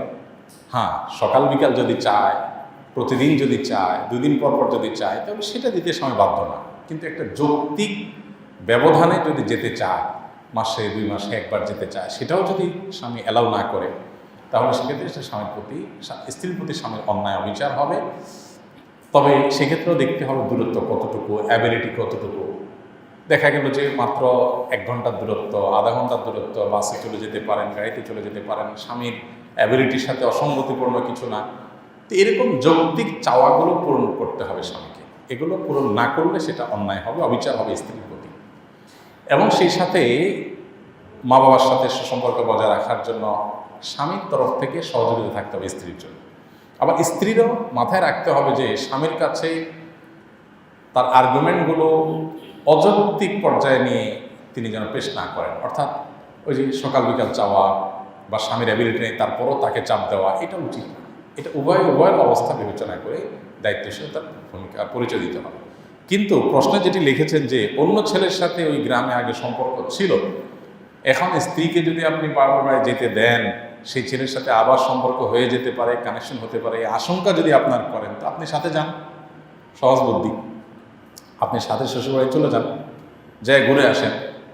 আর যদি সেই সুযোগ না থাকে, তাহলে সেক্ষেত্রে এই আশঙ্কাটা যদি যৌক্তিক হয়, অনেক সময় দেখা যায় আশঙ্কাগুলো অযথা আশঙ্কা, অনেকে আছে খুঁতখুঁতে স্বভাবে, কোথায় কি হয়েছে না হয়েছে সেটা ধরে বসে আছে সারা জীবন। তো এটা হওয়া উচিত না। যদি এরকম মনে হয় যে না, আশঙ্কাটা জোরালো এবং যে কোনো মুহূর্তে অপ্রীতিকর কিছু ঘটতে পারে, তাহলে সেক্ষেত্রে আপনি অবশ্যই ওই যুক্তিতে সাথে নিয়ে গেলেন, যখন তখন যেতে দিলেন না, একা যেতে দিলেন না, বা একটু সতর্ক থাকলেন, সেই রাইট আপনার আছে। কিন্তু সেটা করতে গিয়ে তার মা বাবার সাথে সম্পর্ক একেবারে ছিন্ন হয়ে যায়, দীর্ঘকাল না যেয়ে থাকতে হয়, এটা যেন না হয় সেটাও খেয়াল রাখতে হবে। এরপরে শাহরিয়া ইমন তানভীর লিখেছেন, আমার পরিচিত একজন মানুষ কোরআন মানেন কিন্তু হাদিস মানতে রাজি নন। তিনি বলেন হাদিস নাকি মানুষের লেখা, তার মধ্যে মসজিদে গিয়ে প্রচলিত নামাজ পড়া নামাজ নয়, নামাজ মানে ভালো হয়ে চলা, ভালো কাজ করা। এ ব্যাপারে কিছু বলুন প্লিজ। দেখুন ভাই তানভীর, প্রথম কথা হলো যে এটি আজ নতুন নয়, এটি বেশ অনেক আগে থেকে এটির উদ্ভব হয়েছে, ক্রমবিকাশ হয়েছে, অর্থাৎ হাদিস অস্বীকার করার প্রবণতা। হাদিস অস্বীকারীদের একটা গ্রুপ রয়েছে যারা নিজেদেরকে আহলে কোরআন বা কোরআনপন্থী বলেন, তারা হাদিসকে অস্বীকার করেন। সন্দেহাতীতভাবে এই গ্রুপটা তারা পথভ্রষ্ট এবং তারা পথহারা। আপনি যার কথা বলছেন তাকে আপনি বিনয়ের সাথে বলবেন যে এ বিষয়ে আমাদের একটা দীর্ঘ বক্তব্য আছে আমার ইউটিউব চ্যানেলে, সেই বক্তব্যটা তিনি যদি একটু শুনে নেন, সম্ভবত 40-45 মিনিট কিংবা ঘণ্টাখানেকের বক্তব্য। সেখানে আমরা চেষ্টা করেছি যে হাদিসের প্রামাণ্যতার দলিলগুলো কী কী সেটা তুলে ধরতে। আমার বিশ্বাস সেখানে কোরআন থেকেই যেহেতু আমরা দলিল উপস্থাপন করেছি যে হাদিস মানতে হবে, সেগুলো যদি তিনি শুনেন, আমার মনে হয় তিনি পরিষ্কার হয়ে যাবেন। এর পাশাপাশি মাওলানা এমদাদুল হক, চুয়াডাঙ্গার একজন আলেম, তিনি হাদিস কেন মানতে হবে সে বিষয়ে একটা বই লিখেছেন। শেখ আবদুল্লাহ বিন আব্দুর রাজ্জাক নামে একজন তরুণ আলেম, তিনি আরেকটা বই লিখেছেন। আরও এরকম অনেকে অনেক বই লিখেছেন যেগুলো হাদিসের প্রামাণ্যতার বিষয়ে আপনাকে কনভিন্স করতে পারে। আপনি সেই বইগুলো পড়তে পারেন, সত্যানুসন্ধানী হয়ে থাকলে ওনাকে বলবেন যে উনি বইগুলো পড়েন। আর পাশাপাশি আমাদের বক্তব্যটা শুনেন। আমি শুধু আজকে দুটি প্রমাণ দিয়ে এখানে শেষ করব, কারণ এই সংক্ষিপ্ত ভার্সনের প্রশ্নোত্তর সেশনে আসলে এই বিষয়ে দীর্ঘ আলোচনা করার সুযোগ নেই। প্রথমত, আল্লাহ সুবহানাহু ওয়া তাআলা কোরআন কারিমে পরিষ্কার করে বলেছেন তার হাবিব সাল্লাল্লাহু আলাইহি সাল্লামকে যে হে রাসূল, আমি আপনার প্রতি কোরআন নাজিল করেছি কেন? লিতুবাইয়িনা লিন-নাসি মা নুজিলা ইলাইহিম, যেন মানুষের প্রতি যে কোরআন নাজিল হয়েছে আপনি যেন সেটা ব্যাখ্যা করে দেন, সেজন্য আপনি বিশ্লেষণ করে দেন, এই জন্য আপনার প্রতি কোরআন নাজিল করা হয়েছে। অর্থাৎ কোরআন তো জিবরিল এনে রেখে যেতে পারতো, কিন্তু আপনার কাছে দেওয়ার উদ্দেশ্য যাতে করে আপনি কোরআন যা পেয়েছেন সেজন্য বিশ্লেষণ মানুষকে করে দেন। এখন আল্লাহ সুবহানাহু ওয়া তাআলা কোরআনও পাঠিয়েছেন, আবার কোরআনের বিশ্লেষকও পাঠিয়েছেন। আপনি যদি বলেন যে আমি শুধু কোরআন গ্রহণ করব, তাহলে আল্লাহ তাকে বিশ্লেষণ করতে নির্দেশ কেন দিলেন? তাহলে বিশ্লেষণটা কে মানবে? আরেকটি আয়াত হলো আল্লাহ সুবহানাহু ওয়া তাআলা বলেছেন মা ইয়ানতিকু আনিল হাওয়া ইন হুয়া ইল্লা ওয়াহয়ুন ইউহা। প্রিয় নবী সাল্লাল্লাহু আলাইহি ওয়াসাল্লাম তার প্রবৃত্তির তাড়না থেকে কোনো কিছু মুখে উচ্চারণ করেন না। ইন হুয়া ইল্লা ওয়াহয়ুন ইউহা, তিনি যা বলেন সেটা ওহী তার কাছে নাজিল হয়। এখানে আপনি হয়তো বলতে পারেন যে কোরআনে কথাই বলা হয়েছে যে কোরআন তিনি যেটা বলেন সেটা আল্লাহর পক্ষ থেকে আসে, এটাই বোঝানোর উদ্দেশ্য। আমার প্রশ্ন হলো, তাহলে সেক্ষেত্রে তো নুতক শব্দটি আসবে না।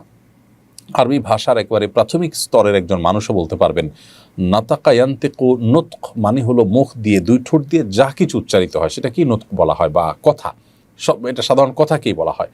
নবী সাল্লাল্লাহু আলাইহি ওয়াসাল্লামকে তো আল্লাহ তাআলা বলেন নাই যে মা ইউহাদ্দিসু আনিল হাওয়া, অথবা মা ইয়াকরাউ আনিল হাওয়া, মা ইয়াতলু আনিল হাওয়া, তিনি যা পাঠ করেন কোরআনের, যেটা তিনি পড়েন কোরআনের যে অংশ, অথবা তিনি যে হাদিস বর্ণনা করেন কোরআনের যে কথা এটা বর্ণনা করেন সেটা ওহী, এটা আল্লাহ বলেননি। আল্লাহ কিন্তু আল্লাহ বলেছেন মা ইয়ানতিকু আনিল হাওয়া, তিনি মুখ দিয়ে কোনো কিছুই উচ্চারণ করেন না যেটা ওহীর বাইরে। তার মানে হলো যে হাদিসটা নবী সাল্লাল্লাহু আলাইহি ওয়াসাল্লাম এটা ওহীর অন্তর্ভুক্ত। যারা মনে করেন যে হাদিসের মধ্যে শুদ্ধ অশুদ্ধ আছে, এটা নিয়ে আমরা কিভাবে চলবো, আমি জানতে চাই কোরআন আপনারা কার কাছ থেকে পেয়েছেন? আপনি তো 1400 বছর আগে ছিলেন না। যে সাহাবী তাবে তাবিন হয়ে যে চেইন এবং পাইপলাইন দিয়ে কোরআন এসেছে, একই চেইন এবং পাইপলাইন দিয়ে হাদিস এসেছে। পার্থক্য এটুকু যে কোরআন এবং হাদিসের মধ্যে কোরআন সর্বযুগে এত বেশি সংখ্যক মানুষ বর্ণনা করে করে আসছে যে এর কোনো অংশ নিয়ে সন্দেহ করবার কোনো সুযোগ নেই, স্বতঃসিদ্ধভাবে এটি প্রমাণিত। আর হাদিসের কোনো কোনো হাদিস আছে যেগুলো বর্ণনার কোনো পর্যায়ে এসে বর্ণনাকারীদের সংখ্যা কমে গেছে, যার ফলশ্রুতিতে সেটা দুর্বল শক্তিশালী এই ক্লাসিফিকেশন সেখানে হয়েছে। সো এটা নিয়ে যদি কেউ সত্যানুসন্ধানের দৃষ্টি নিয়ে পড়াশোনা শুরু করেন এবং জানতে তিনি প্রকৃত অর্থে আগ্রহী হন, আমার মনে হয় যে এই ধোঁয়াশা তার কেটে যাবে। আল্লাহ তাকে হেদায়েত দান করুন, আমরা দোয়া করি। অনেকে মাজার ভাঙার ডাক দিচ্ছে, এ নিয়ে পক্ষে বিপক্ষে বিতর্ক হচ্ছে, বিষয়টা সম্পর্কে আপনার মন্তব্য কামনা করছি। প্রশ্নকর্তা ভাইকে আমি পাল্টা প্রশ্ন রাখতে চাই, মাজার ভাঙার ডাক দিচ্ছেন কারা? বাংলাদেশে উল্লেখযোগ্য যে সমস্ত ওলামা একরাম আছেন পরিচিত, যেই কোনো ঘরানার যে কোনো চিন্তা বা মত পথের বা যে কোনো দৃষ্টিভঙ্গির আলিম হন না কেন, কোনো আলিম এই ডাক দিয়েছেন কিনা, দিলে কোথায় কখন দিয়েছে আমাকে একটু জানাবেন। দেখুন, এদেশে সংখ্যালঘুদের উপর আক্রমণ করা হয় এবং সেই আক্রমণের যে দোষ সে উদুরপিণ্ডি বুদুর ঘাড়ে চাপানো হয়। ঠিক একইভাবে এই মাজার ভাঙার ক্ষেত্র আমরা লক্ষ্য করেছি। পরিষ্কারভাবে আমরা বলতে চাই যে কোনো মুসলিম নামধারী নিজেকে যিনি মুসলমান দাবি করছেন, তিনি যদি শিরকে লিপ্ত হন, তাহলে সেক্ষেত্রে তাকে আমাদের দাওয়াত দিতে হবে, সংশোধনের পথে আহ্বান করতে হবে। তার যে মাজার, সেটা ভেঙে, যে মাজার সে সিজদা করছে বা যে মাজারকে তিনি পুজো করছেন অথবা সেখানে তিনি শিরকে লিপ্ত হয়েছেন, সেটাকে ভেঙে দেওয়াটাই সমাধান নয়। তাকে দাওয়াত দিবেন। আপনি বলবেন যে দাওয়াত দিয়ে বহু মাজার দাওয়াত দিয়ে কোনো লাভ হয়েছে কিনা, আমি বলবো বহু মাজারের ভক্ত বা মাজারের শিরকারী মানুষকে আল্লাহ তাআলা হেদায়েত দিয়েছেন। আমার ব্যক্তিগতভাবে পরিচিত এরকম মানুষ আছে, আল্লাহ আমার মাধ্যমেও কিছু ভাইকে হেদায়েত দিয়েছেন বলে আমি আল্লাহ তাআলার দরবারে শুকর এবং কৃতজ্ঞতা জ্ঞাপন করছি। কিন্তু মাজার ভেঙে দেওয়ার কারণে কজন মানুষ শিরক ছেড়েছে আপনি সেটা বলতে পারবেন কিনা? দেখুন, আপনি যদি কোনো কাজ করার কারণে সেটা দিন শেষে ইসলাম এবং মুসলমানদের ক্ষতি ডেকে আনে, ইসলাম এবং মুসলমানদের দুর্নামের সুযোগ পায়, ইসলাম এবং মুসলমানদের দাওয়াতি কাজে বাধা সৃষ্টি করার কারণ হয়, তাহলে সেক্ষেত্রে সেটা মনে রাখবেন যে ইসলামের কাজ নয়, সেটা শয়তান আপনাকে নেক্সট সুরতে ধোঁকা দিয়ে আপনার দিয়ে এই কাজগুলো করাচ্ছে। কাদিয়ানীদের মধ্যে দাওয়াতি কাজ করেন এমন একজন প্রথিতযশা আলেম আমাকে বলেছেন ব্যক্তিগতভাবে, আমার বন্ধু মানুষ, মৌলানা আব্দুল মজিদ ওনার নাম, অনেক বই পুস্তক লিখেছেন। তিনি বলেছেন, ভাই আজকাল আমি সেখানে দাওয়াতি কাজ করাটা আমার জন্য কঠিন হয়ে গেছে এবং এটাকে রেফারেন্স হিসেবে টানা হচ্ছে। আমরা অনুগ্রহ করে সবাইকে বলবো এই বিষয়ে সহনশীলতার পরিচয় দিতে এবং ওলামা একরাম আপনাদের কাউকে কাজের নির্দেশ দিয়েছেন কিনা, দিলে তার নাম বলুন। কোন ভিডিওতে, কোন বক্তব্যে, কোন অনুষ্ঠানে, প্রকাশ্যে বা অপ্রকাশ্যে কোন আলেম বলেছেন আমাদেরকে বলুন। এই যে রবিউল আউয়াল আসছে, 12 রবিউল আউয়াল, সে উপলক্ষে আমরা বলবো সবাইকে সর্বোচ্চ সতর্ক থাকবার জন্য, যাতে কোনোভাবে 12 রবিউল আউয়াল উপলক্ষে যে আনুষ্ঠানিকতা হয়ে থাকে, আমাদের অনেক ভাইরা যে সমস্ত জশ্নে জুলুস ইত্যাদি করে থাকেন, সেখানে কোনো মানুষ যেন আক্রমণ করার চেষ্টায় লিপ্ত না হন। আমরা অনুগ্রহ করে সবাইকে সর্বোচ্চ সহনশীল থাকার কথা বলবো। যেহেতু মাজার ভাঙার প্রশ্ন আসছে, সেজন্য কয়েকদিনের মধ্যেই যেহেতু রবিউল আউয়াল শুরু হচ্ছে, 12 রবিউল আউয়াল শুরু হচ্ছে, সেজন্য সে বিষয়ে আমরা সবাইকে উদাত্ত আহ্বান করছি সর্বোচ্চ সহনশীলতার পরিচয় দিতে। মনে রাখবেন, এগুলো কোনো অবস্থাতে একজন দায়িত্বশীল মুসলিমের কাজ নয়। আপনার কোনো কাজে যদি ইসলাম এবং মুসলমানদের উপকারের চাইতে ক্ষতি বেশি হয়, তাহলে সেটা শয়তানের পরিকল্পনা বা সেটাতে শয়তান খুশি হবে, এটা বলাই বাহুল্য। এজন্য আমরা বলতে চাই যে এই জাতীয় বিষয়গুলোতে আপনার আবেগ, আপনার নিজস্ব বিবেকের উপরে আপনি ভরসা না করে ওলামা একরামের দিক নির্দেশনাকে আপনি শুনুন। আমি আবারও বলছি যে উল্লেখযোগ্য কোন আলিমের নাম বলতে পারবেন যিনি আপনাকে এই কাজ করার নির্দেশ দিয়েছেন? অনুগ্রহ করে যদি সেরকম কেউ থাকে আপনি বলুন। আমার জানা মতো এরকম কেউ নেই। আল্লাহ তাআলা আমাদেরকে হেদায়েত দান করুন। মেয়েরা লেডিস সাইকেল বা স্কুটি চালাতে পারবে কিনা?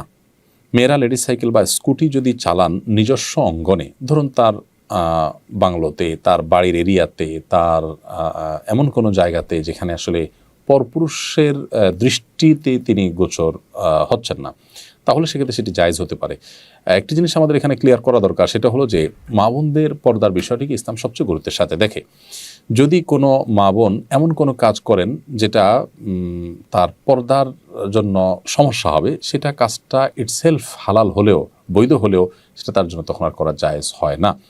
ধরুন পাবলিক প্লেসে কিংবা সাধারণ যে রাস্তাঘাট, সেখানে তিনি সাইকেল বা স্কুটি চালিয়ে যাচ্ছেন। এখানে আল্লাহ রাব্বুল আলামিন তাকে যে শরীরের কাঠামো দিয়েছেন, সাইকেল বা স্কুটি যদি চালাতে যান তিনি, তাহলে সেক্ষেত্রে নানাভাবে তার সে প্রাইভেসি লঙ্ঘন হবে, তাকে নিয়ে কেউ বাজে চিন্তা করার স্কোপ পাবে এবং তার যে ব্যক্তিত্ব সেটার একটু হলেও হানি বা আঘাত ঘটবে। যার কারণে এই সমস্ত জায়গাগুলোতে আপনি পর্দাশীলতা মেনটেন করে এটা করতে পারছেন কিনা, সেটা হলো মূল বিষয়। সাধারণত এরকম অবস্থাতে আপনার স্কুটি বলেন, বাইসাইকেল বলেন, জাতীয় কোনো কিছু চালানো সম্ভবপর হয় না পরিপূর্ণভাবে নিজের পর্দাপ্রসিতাকে মেনটেন করে। অতএব এই অবস্থাতে এটি কিন্তু জায়েজ হবে না।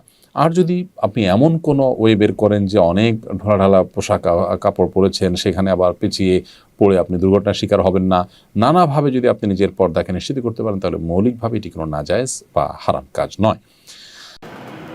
কোনো মানুষের আচার আচরণ, কাজকর্ম এবং চরিত্র দেখে জান্নাতি বলে ঘোষণা করা যায় কি না? না ভাই, কোনো ব্যক্তি বিশেষকে আপনি জান্নাতি, এই লোকটা জান্নাতে যাবে, এই লোকটা নিশ্চিত জান্নাতি, এরকম কথা বলার কোনো রাইট, কোনো অধিকার কোনো ব্যক্তিকে দেওয়া হয় নাই। কারণ কে জান্নাতে যাবে আর কে জাহান্নামে যাবে এটা একমাত্র জানেন কে? আল্লাহ রাব্বুল আলামিন। আর কেউ জানেন না, কেউ জানেন না। নবী করিম সাল্লাল্লাহু আলাইহি সাল্লামের সামনে আম্মাজান আয়েশা রাদিয়াল্লাহু তাআলা আনহা, একটা ছোট বাচ্চা মারা গেছে, তার লাশ নিয়ে যাওয়া হচ্ছে। তো তিনি উক্তি করেছিলেন যে উসফুরুম মিন আসাফিরিল জান্নাহ, জান্নাতের চড়ুই পাখিগুলোর মধ্যে একটা চড়ুই পাখি যাচ্ছে। নবী করিম সাল্লাল্লাহু আলাইহি সাল্লাম এই কমেন্ট করতেও তাকে নিষেধ করেছেন। কে জান্নাতে যাবে কে জাহান্নামে যাবে এই ইলম একমাত্র কার?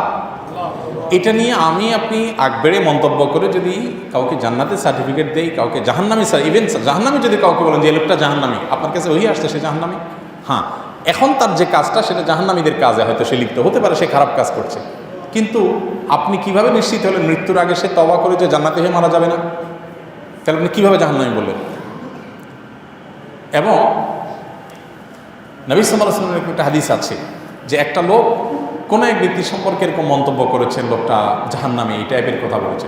আল্লাহ রাব্বুল আলামিন রাগান্বিত হয়ে ওই লোকটা যাকে জাহান্নামী বলেছে তাকে জান্নাতে দিয়ে এই মন্তব্যকারীর জন্য জাহান্নামের ফয়সালা করেছে। যে আল্লাহর ফয়সালা নিয়ে টানাটানি করার তুমি কি?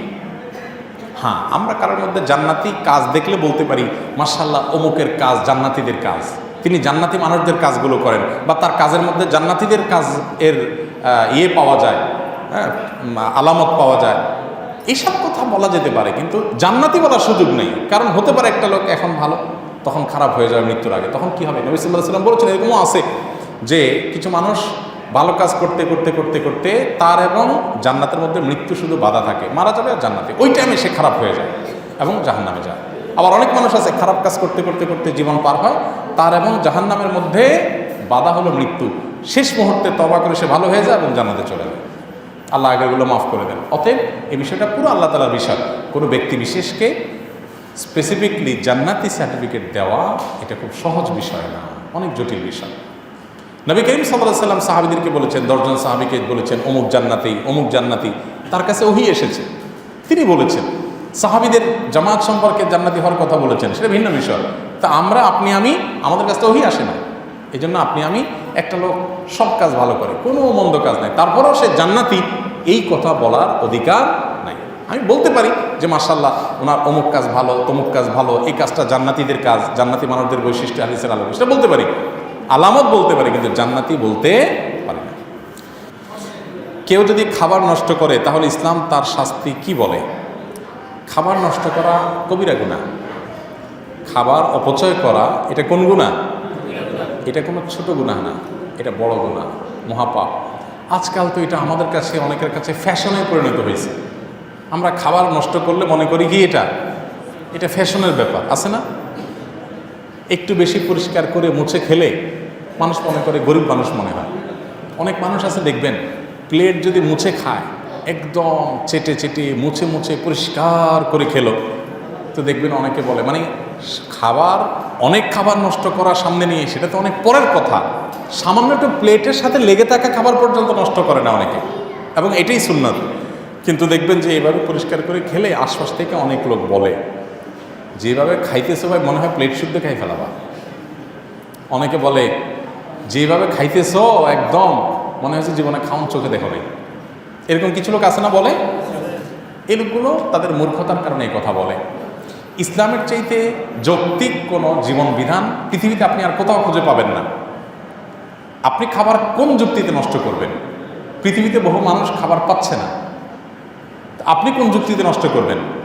আপনি যে খাবারগুলো নষ্ট করছেন, আপনি সতর্ক হন, নষ্ট না করেন, তাহলে পৃথিবীতে বহু মানুষের খাবারের ব্যবস্থা হয়ে যাবে। সভ্যতার নামধারী, সভ্যতার ভেগধারী যে মানুষগুলো আমাদেরকে রীতিমতো সভ্যতার সবক দেয়, শিক্ষিত মার্জিত বলে যাদেরকে আমরা মনে করি, তাদের বেশিরভাগ মানুষের ভিতরে যদি দিন না থাকে, ধর্ম না থাকে, তাহলে দেখবেন যে তাদের এই বিষয়গুলোতে তেমন কোনো ভাবলেশ নাই যে আমার টাকা আমি নষ্ট করলাম। ইসলাম বলে জি না, আপনার টাকা হলেই আপনি অপচয় করবেন, নষ্ট করবেন, এর রাইট আপনাকে দেওয়া হয়নি। আল্লাহ বলেছেন কুলু ওয়াশরাবু, তোমরা খাও পান করো, খাবার নিয়ে বসছো, খাও পান করো, এই রাইট তোমার আছে। ওয়ালা তুসরিফু, কিন্তু কি করবে না, অপচয় করবে না। ইন্নাহু লা ইউহিব্বুল মুসরিফিন, কারণ আল্লাহ তাআলা অপচয়কারীকে পছন্দ করেন না, অপছন্দ করেন। আল্লাহ তাআলা অন্য আয়াতে বলেছেন ইন্নাল মুবাযযিরিনা কানু ইখওয়ানা শায়াতিন, অপব্যয়কারীরা শয়তানের ভাই। এই জন্য মুসলমান কখনো খাবার অপচয় করবে না, নষ্ট করবে না। কিছু খেলেন, কিছু ফেলে দিলেন, কিছু নষ্ট করলেন, সামান্য খেয়ে বাকিটা ফেলে দিলেন। এরাবিয়ানদের মধ্যে এই পাপটা আমাদের চাইতে বেশি দেখা যায়, আল্লাহ তাদেরকে মাফ করুক। এতগুলো খাবার নিয়ে বসবে, তাদের চোখের বোক বেশি আছে না, আমাদের দেশে বলে চোখের বোক, এরাবিয়ানদের চোখের বোকটা বেশি। আমরা মাছ টুকরা টুকরা করে খাই, ওরা মাছ টুকরা করে না, নর্মালি খুব কম করে, একদম আননেসেসারি সাইজ হলে ভিন্ন কথা। নর্মাল 1 কেজি 1.5 কেজি 2 কেজি ওজনের মাছও তারা গোটা গোটা ফ্রাই করে, তারা কেটে কেটে খাওয়াটা পছন্দ করে খুব কম। আমরা টুকরা টুকরা গোস্ত করি, তারাও করে, খুব রেয়ার। তাদের যদি টুকরা করে, টুকরাগুলো হয় অনেক বড় বড়, আর না হলে নর্মালি গোটা খাসি হয় 4 টুকরা করবে একটা খাসিকে, আর নাহলে গোটাই খাবে। এখন এই গোটা খাসি খাইতে গিয়া দেখা যায় যে কিছু খাইছে, কিছু নষ্ট করছে। আর ভাত, লা হাওলা ওয়ালা কুওয়াতা ইল্লা বিল্লাহ, কি পরিমাণ ভাত মিডল ইস্টের মানুষ নষ্ট করে, সেটা একমাত্র আল্লাহ তাআলা ভালো জানে। যাই হোক, তাদের পাপ তাদেরকে পাবে, আমরাও অনেকে অপচয় করি। আমাদের দেশে দেখা যায় যার টাকা পয়সা আছে, বিয়েতে শাদিতে বিভিন্ন উপলক্ষে, অথবা অনেকে ফ্যাশনের চোটেও খানা নষ্ট করে, আছে না? ফ্যাশন দেখাইতে গিয়া, অনেক সে পারে দেখাইতে গিয়া সে খানা নষ্ট করে। এগুলো কবিরা গুনাহ, সগীরা কোনো গুনাহ না, ছোট কোনো গুনাহ না। আল্লাহ তাআলা আমাদেরকে এই সমস্ত অপচয় অপব্যয় থেকে বেঁচে থাকার তৌফিক দান করুন। আপনার অনেক টাকা পয়সা আছে, আপনার ছেলে মেয়ে দুমায়া নষ্ট করবেন না, আপনি মুসলমান হিসেবে কি কখনো অনুমোদন করতে পারেন না। আম্মা জান আয়েশা রাদিয়াল্লাহু তাআলা বলেছেন, নবী করিম সাল্লাল্লাহু আলাইহি সাল্লাম যদি কোথাও খানা খেতে বসতেন, অনেক লোক সাথে বসতো, সবার প্লেটগুলো যদি রাখা হতো একসাথে খাবারের পরে দোয়া ছাড়া, আয়েশা রাদিয়াল্লাহু তাআলা বলছেন যে আমি প্রিয় নবী সাল্লাল্লাহু আলাইহি সাল্লামের প্লেট বহু মানুষের প্লেট থেকে আলাদা করতে পারবো, শুধুমাত্র তার প্লেট দেখে, যে তিনি কত পরিষ্কার করে খানা খান, এরকম পরিষ্কার কেউ করে খেতে পারে না। তাহলে দেখেন, গোটা খানা নষ্ট করা, অপচয় করা তো পরের কথা, প্লেটের কোনাকাঞ্চিতে কোথাও খাবার থাকলেও সেটা নবী সাল্লাল্লাহু আলাইহি ওয়াসাল্লাম পরিষ্কার করে খেয়ে ফেলতেন। এবং তিনি বলতেন যে লা তাদরুনা ফি আইয়্যিতি আমিকুমুল বারাকা, তোমাদের প্লেটের কোন খাবারে বরকত আছে তুমি জানো না, যেটা পড়ে গেছে হতে পারে সেটাতেই কল্যাণ আছে, ওটাতে তোমার জন্য শেফা আছে, অথচ তুমি ফেলে দিলে, এই জন্য কোনো খাবার নষ্ট করা যাবে না। আর জুনায়েদ আহমেদ আপনি লিখেছেন, ভিসার ব্যবসা করা জায়েজ আছে কিনা, জায়েজ হলে কতটুকু মুনাফা করা যাবে? দেখুন, ভিসার ব্যবসা করা এটা মৌলিকভাবে নাজায়েজ কোনো কাজ নয়। আপনি একটি ভিসা উত্তোলন করেছেন বা কেউ উত্তোলন করেছেন, তার কাছ থেকে আপনি নিয়েছেন। এই ভিসা উত্তোলন করার ক্ষেত্রে যে পরিশ্রম হয়েছে, ফির বাইরেও সেটা দৌড়াদৌড়ি হয়েছে, সেগুলোর এগেনস্টে যদি তিনি এটা বিক্রি করেন, তো বিক্রি করতে পারেন। কিন্তু এখানে যদি ধরা যাক যে 2000 সৌদি রিয়াল অথবা 2000 মালয়েশিয়ান রিঙ্গিত এই ভিসাটা কিনতে লেগেছে বা ভিসাটা তুলতে লেগেছে, এটাকে আপনি 25,000 30,000 রিঙ্গিতে বিক্রি করলেন, এত বেশি দামে বিক্রি করলেন, যেটা আসলে অস্বাভাবিক। তো সেটা তো অবশ্যই অনৈতিক এবং নাজায়েজ। আর ভিসার ব্যবসার ক্ষেত্রে সবচেয়ে বড় যে গুনাহটা হয়ে থাকে সেটি হলো প্রতারণা। আপনি যে ভিসা কিনছেন এরপরে বিক্রি করছেন, সেখানে বাস্তবে এই ভিসার অধীনে যে ফ্যাসিলিটিসগুলো ভিসা যিনি প্রার্থী তিনি পাবেন, তার চেয়ে বেশি বাড়িয়ে বলে আপনি ভিসার দাম বাড়ান এবং সেটাকে বেশি দামে বিক্রি করেন। এইরকম একটা প্রবণতা আমাদের সমাজে কিন্তু ব্যাপকভাবে চলমান আছে। তো সে সমস্ত প্রতারণা যদি যুক্ত হয়, তাহলে সেক্ষেত্রে তার যে যথাযথ মূল্য, একেবারে ভিসার ফি সহই যদি বিক্রি করেন বা তার সাথে সামান্য প্রফিট নিয়ে বিক্রি করেন, তারপরে সেটা নাজায়েজ এবং গুনাহ হবে প্রতারণার কারণে। অতএব এই ব্যাপারটিতে আমাদের সাবধান থাকতে হবে। আমরা অনেকেই আছি যে রিক্রুটিং এজেন্সির বিজনেস করি, ভিসার কেনাবেচার ব্যবসা করি, তো সেগুলোতে আমাদের এই জাতীয় প্রতারণা যেন কোনো অবস্থাতে না থাকে এবং সেখানে বাড়িয়ে বলার যে প্রবণতা সেটা যেন কোনো অবস্থাতে না থাকে। আল্লাহ তাআলা আমাদেরকে তৌফিক দান করুন। আমরা তো জানি জন্মদিন উদযাপন করা জায়েজ নেই, কিন্তু আমরা দেখলাম বন্যা দুর্গত ক্যাম্পে শিশুর জন্ম উপলক্ষে আসন্না ফাউন্ডেশন ভালো খাবারের আয়োজন করেছে। এটা কীভাবে জায়েজ হতে পারে? দেখুন, প্রথম কথা হলো যে শিশুর জন্মের দিনটি, যেই দিনে সে জন্মগ্রহণ করেছে, এই দিনটিতে বাবা মা আত্মীয় স্বজন সবাই আনন্দিত, এবং সেই দিনে আনন্দিত হয়ে তারা যদি ভালো খাবার খান, মিষ্টি কিনেন, এটা নাজায়েজ পৃথিবীতে কেউ কোনো দিনই বলেনি। শিশুর জন্মের দিনে ভালো খাবার ব্যবস্থা করা আর প্রতি বছর জন্মদিন উদযাপন করা, কেক, মোমবাতি সহ, যেগুলোর প্রত্যেকটার আলাদা আলাদা ধর্মীয় ব্যাখ্যা আছে। কেক কেন ব্যবহার হয় জন্মদিনে, অন্য কোনো কিছু থাকতে কেক কেন, মোমবাতি কেন জ্বালানো হয়, এগুলো নিয়ে আপনি যদি একটু সোশ্যাল মিডিয়াতে অথবা আপনি গুগলে যদি সার্চ করেন তাহলে দেখতে পারবেন যে এর পেছনের রহস্যগুলো কী। অতএব ওই জিনিসগুলো একটা, আর জন্ম হয়েছে শিশুর, সে উপলক্ষে ওই দিনে মিষ্টি খেলেন, ভালো রান্না করলেন, যে কোনো আনন্দের ঘটনাকে কেন্দ্র করেই তো আমরা ভালো কিছু খাই। সেটাকে পৃথিবীর কোনো আলেম মানে নাজায়েজ বলেননি। দুটিকে যদি আমরা গুলিয়ে ফেলি তাহলে তো ভুল হবে। এবং সেই সাথে এটাকে কেউ ইবাদত শরিয়ার কাজও মনে করছে না। দুইটা জিনিস এখানে। জন্ম দিবস উদযাপন যেটি বছর বছর হয়ে থাকে, সেখানে যে সমস্ত আইটেমের প্রয়োজন হয় সেগুলো অগ্নিপূজকদের বিভিন্ন বিশ্বাস থেকে এসেছে, তাদের কৃষ্টি বা কালচার। আর যে কোনো আনন্দের বা যে কোনো সুখের কোনো ঘটনা আসলে তখন খুশি হয়ে নিজেরা ভালো কিছু খাওয়া বা খাওয়ানো, সেটাকে পৃথিবীতে কেউ নাজায়েজ বলেনি, এবং দুটি কখনো এক জিনিস নয়। এই পার্থক্যটা আমাদের করতে হবে। আমরা অনেক সময় এই বিষয়গুলোকে গুলিয়ে ফেলি। যেমন কদিন আগে আমরা শুনেছি কেউ কম্পেয়ার করছেন যে আমরা বলেছি বিভিন্ন বক্তব্যে যে 5 ওয়াক্ত সালাতের পর সম্মিলিতভাবে হাত তুলে দোয়া করা নবী সাল্লাল্লাহু আলাইহি ওয়াসাল্লামের সুন্নাহ দ্বারা সাব্যস্ত নয়, এটাকে কেউ পার্ট অফ সালাহ মনে করলে এটা বিদআত হবে। আমরাই আবার ইস্তিসকা বা বৃষ্টি প্রার্থনার পরে সালাত আদায়ের পরে হাত তুলে দোয়া করেছি। অনেকে বলেন যে তাহলে হাত তুলে নামাজের পরে দোয়া করতে নিষেধ করেছেন, তাহলে বৃষ্টি প্রার্থনা এখানে করলেন কেন, তাহলে একমুখে দুই কথা হলো কিনা। খুবই হাস্যকর একটা কথা। ব্যাপারটা এরকম হয়ে গেল যে আমরা বলেছি বা কোনো ডাক্তার বলেছেন যে আপনি ডায়াবেটিসের রোগী, আপনি রাতে ভাত খাবেন না। এখন রাতে ভাত খেতে নিষেধ করা হয়েছে, সেই ডাক্তারই আবার যদি লিখে দেন যে আপনি দুপুরে ভাত খাবেন, তখন যদি বলা হয় যে ডাক্তার সাহেব আপনি রাতে ভাত খেতে নিষেধ করছেন, আবার দুপুরে ভাত খেতে বলছেন, একমুখে কয় কথা বলছেন, ঠিক সেই রকম হয়ে গেল কথাটা। অর্থাৎ 5 ওয়াক্ত সালাতের পরে সম্মিলিত মোনাজাত করার ব্যাপার একটি, আর ইস্তিসকার নামাজের পরে করা আরেকটি। অর্থাৎ দুই সময়ের ব্যাপার। ইস্তিসকার নামাজের পর নবী সাল্লাল্লাহু আলাইহি ওয়াসাল্লাম সম্মিলিতভাবে দোয়া করেছেন, আর 5 ওয়াক্ত নামাজের পর নবী সাল্লাল্লাহু আলাইহি ওয়াসাল্লাম নিজে নিজে দোয়া করেছেন, দোয়া পড়েছেন। দুই জিনিস। অতএব এই পার্থক্যগুলো করতে না পারার কারণে সহজ বিষয়কে আমরা কঠিন করে ফেলি এবং গুলিয়ে ফেলি। আল্লাহ তাআলা আমাদেরকে হেদায়েত দান করুন। তাসনুবা তরি আপনি লিখেছেন, বিয়েতে মহারণা হিসাবে ওমরা হজের খরচ ধার্য করলে বিয়ে বা মহারণা বৈধ হবে কিনা। বিয়েতে মহারণা হিসাবে ওমরা করানোর শর্ত যদি দেওয়া হয় যে স্বামী ওমরা করাবেন, তাহলে সেক্ষেত্রে সেটা অবশ্যই জায়েজ হতে পারে। এবং এটা যেহেতু একটা ফিগারের মধ্যে আনার মতো বিষয়, তাহলে এইটি আপনার বিবাহের জন্য মহারণা হিসাবে ধার্য হতে পারে। বিবাহ বৈধ হবে এবং এই মহারণাও সঠিক বলে বিবেচিত হবে এবং এটি আদায় করতে হবে স্বামীকে। এরপর প্রশ্ন হলো, আমাদের এলাকার কিছু মসজিদে রবিউল আউয়াল মাসে মসজিদগুলোতে আলোকসজ্জা করা হয়, এটা শরীয়তের দৃষ্টিতে কেমন? মসজিদ আল্লাহর ঘর, এখানে আলোকসজ্জা, অতিরিক্ত লাইটের ব্যবহার, পর্যাপ্ত লাইটের ব্যবহার করে যে আলোকসজ্জা করা হয়ে থাকে, এটা যারা করে থাকেন রবিউল আউয়াল উপলক্ষে ইবাদত, বন্দেগী, নেক আমল, সওয়াবের কাজ মনে করে থাকেন।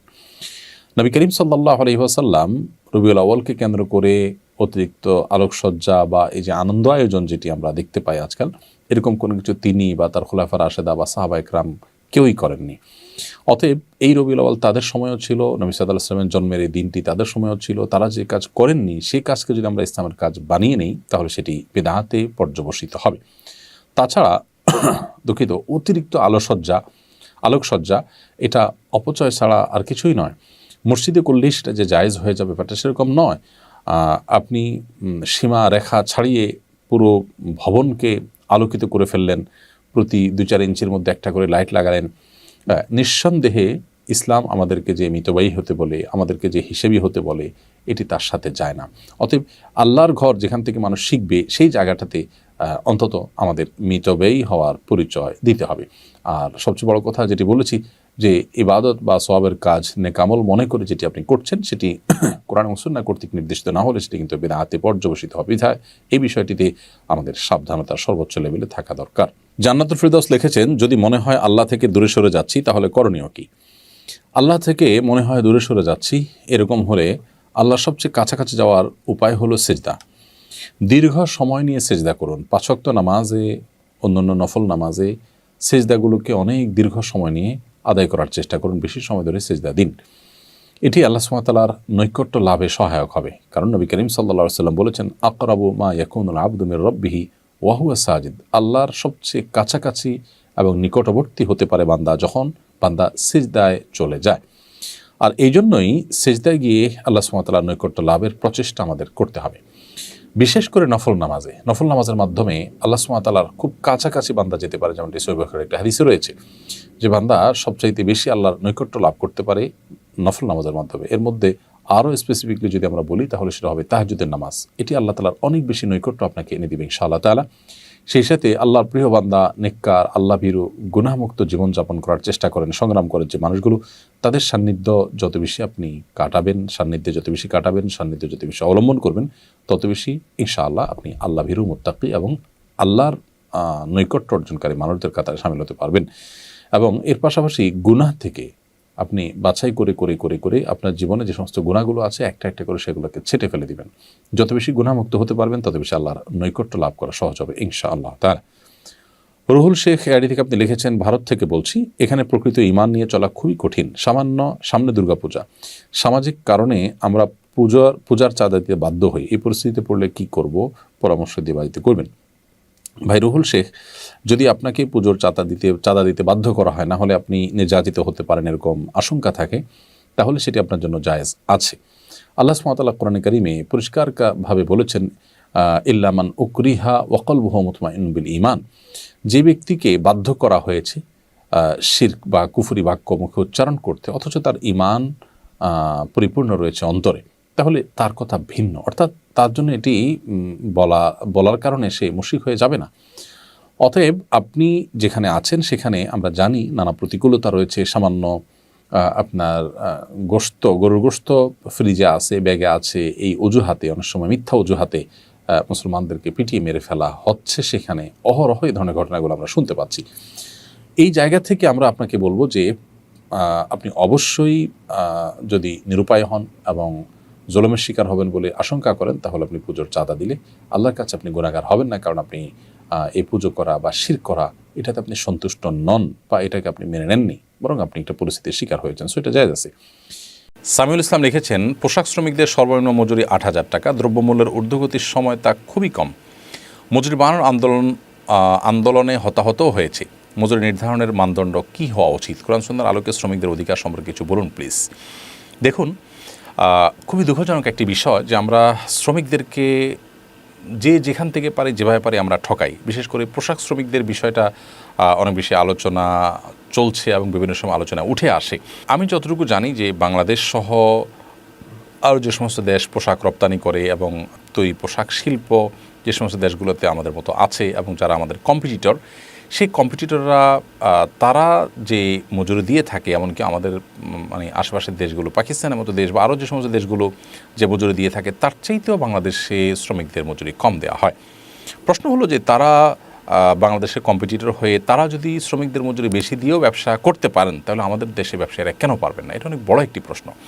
যদিও আমাদের গার্মেন্টস মালিকদের অনেকেই তাদের ব্যবসা টিকিয়ে রাখতে পারছেন না নানান চ্যালেঞ্জের কারণে, বৈশ্বিক চ্যালেঞ্জ, ডলার সংকট এবং নানা রকমের সমস্যার কারণে, সেটা আমরা জানি। তাদের প্রতি সেই সিম্প্যাথি আমাদের আছে, আমরা দোয়া করি তাদের সমস্যা আল্লাহ তাআলা দূর করুন। কিন্তু সেই সাথে তাদের পরিবারগুলো তো নিশ্চয়ই ভালোভাবে থাকার চেষ্টা করে, সেক্ষেত্রে তাদের অধীনস্থ শ্রমিকরাও যেন ভালো থাকেন সে চেষ্টা তাদের করা উচিত। যদিও আমি ব্যক্তিগতভাবে অনেক গার্মেন্টস মালিককে জানি যারা তাদের অধীনস্থ শ্রমিকদের ভালোভাবে বেঁচে থাকার জন্য অনেক উদ্যোগ গ্রহণ করেন। তাদের জন্য উত্তরবঙ্গ থেকে চাল নিয়ে আসেন, পরিপূর্ণ চালটা একেবারে পাইকারি দামে, ভালো চালটা তারা অনেক কম দামে দিয়ে থাকেন।